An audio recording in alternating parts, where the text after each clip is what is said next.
So if this is the formula, let's check this example out. This monosyllabic word, caught, or even car. We'll start from the simple words to the complex. Okay? Of course, you and I know that these are just monosyllabic words. Car, just one syllable. And when you check, you notice that what you have is what? K. And what? The long R sound. Of course, as an American, you have the R sound there. Oh, sorry, this is cat. And this is car. Right?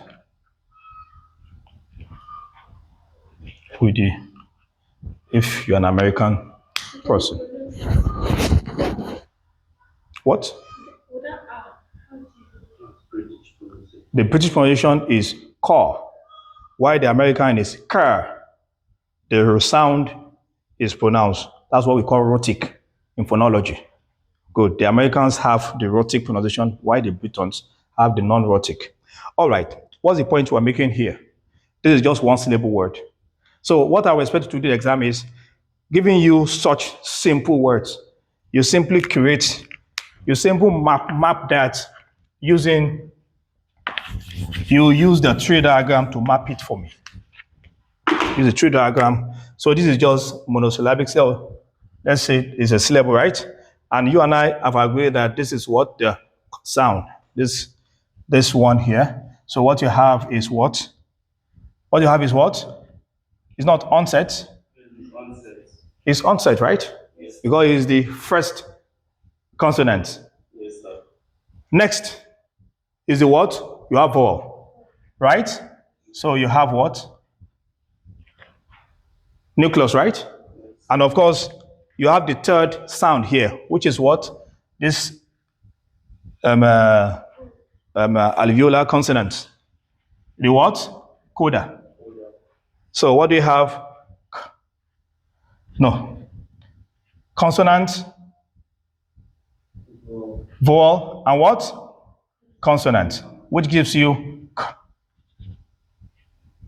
Which gives you what? K. And what? Right?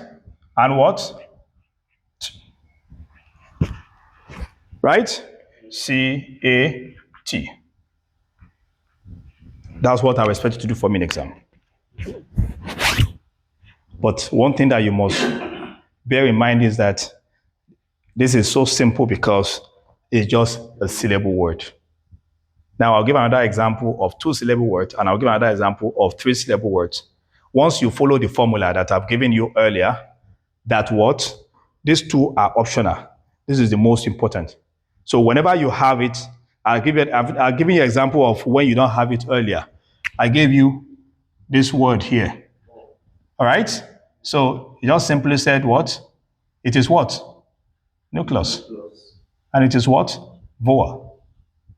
And it is what? Simple. Because it's just vowel alone. But when you have onset and coda, it follows this pattern. All right? Now let's take advantage. So it's the same thing here. But the difference here is that this one will not have what? This word will not have what? Coda. Are you following? This will not have coda. And you know why? The why is that there are only 2 sounds here. The k and what? The long R sound. It's simple. Look at it. So what do you have? You have nucleus. Sorry, beside nucleus. You have the what? Onset and what? Nucleus. And the onset gives you consonant. And the nucleus gives you vowel. And what do you have next? Huh? And what? The what? And you know how to fill it. You fill it with the word. Is it not clear?